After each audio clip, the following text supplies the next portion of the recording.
নমস্কার বন্ধুরা, সামনে আসতে চলেছে হনুমান জয়ন্তী।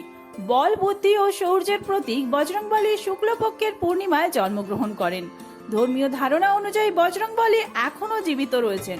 হনুমান জয়ন্তীর দিনে তার আরাধনা করলে সমস্ত সংকট থেকে মুক্তি পাওয়া যায়। আর এই বছর হনুমান জয়ন্তী মঙ্গলবার পড়েছে। যখন মঙ্গল ও শনিবার এই হনুমান জয়ন্তী পড়ে তখন তার গুরুত্ব আরো বেড়ে যায়।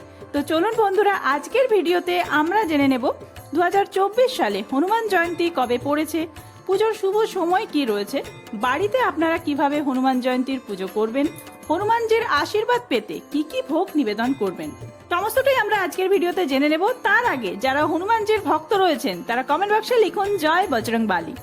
ভিডিওর মূল পর্বে যাওয়ার আগে আমরা জেনে নেব হনুমান জয়ন্তীর সময়সূচি। এই বছর অর্থাৎ 2024 সালে হনুমান জয়ন্তী পালিত হবে আগামী 23শে এপ্রিল, বাংলার 10ই বৈশাখ 1431 বঙ্গাব্দে মঙ্গলবার। পূর্ণিমা তিথি লাগছে আগের দিন অর্থাৎ সোমবার, ইংরাজির 22শে এপ্রিল, বাংলার 9 বৈশাখ রাত্রি 2:56 গতে, এবং তা স্থায়ী হবে পরের দিন 10ই বৈশাখ মঙ্গলবার, ইংরেজির 23শে এপ্রিল, শেষ রাত্রি 4:32 পর্যন্ত। হনুমান জয়ন্তীর দিন হনুমানজির বিশেষ শৃঙ্গার করা হয়ে থাকে।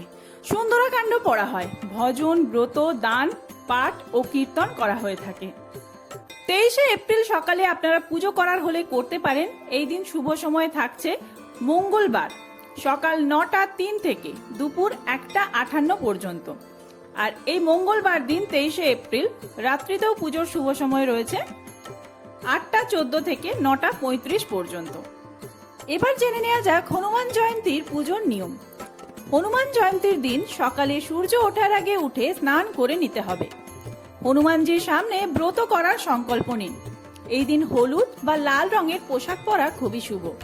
হনুমান জয়ন্তীতে চামেলির তেলে সিঁদুর দিয়ে চোলা অর্পণ করুন।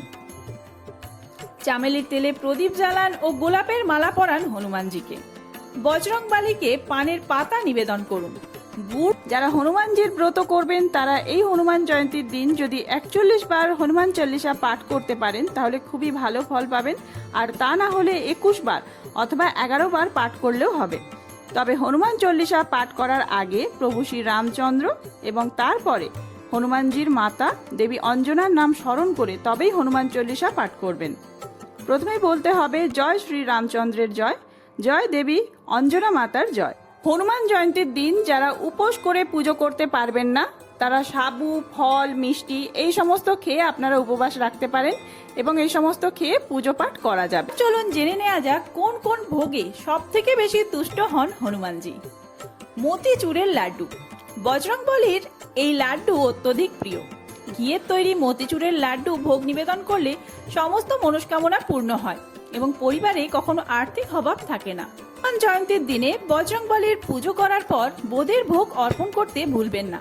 এর ফলে সারা বছর হনুমানজির আশীর্বাদ বর্ষণ হবে। বেসনের লাড্ডু হনুমানজির অত্যন্ত প্রিয়। এর ফলে বজরংবলীর কাছ থেকে আপনারা কাঙ্ক্ষিত আশীর্বাদ লাভ করবেন, এমনকি কোষ্ঠীতে উপস্থিত সমস্ত দোষ সমাপ্ত হবে। ছোলা ও গুড়। গুড় এবং ছোলা বজরংবলীর অত্যন্ত প্রিয়। প্রচলিত ধারণা অনুযায়ী শুধুমাত্র গুড় ও ছোলা অর্পণ করেও বজরংবলীকে প্রসন্ন করা যায়। হনুমান অমৃতিও বজরংবলীর অত্যধিক প্রিয় একটি ভোগ। অমৃতি ভোগে প্রসন্ন হয়ে বজরংবলী নিজের ভক্তের জীবন থেকে সমস্ত ভয় দূর করে থাকেন।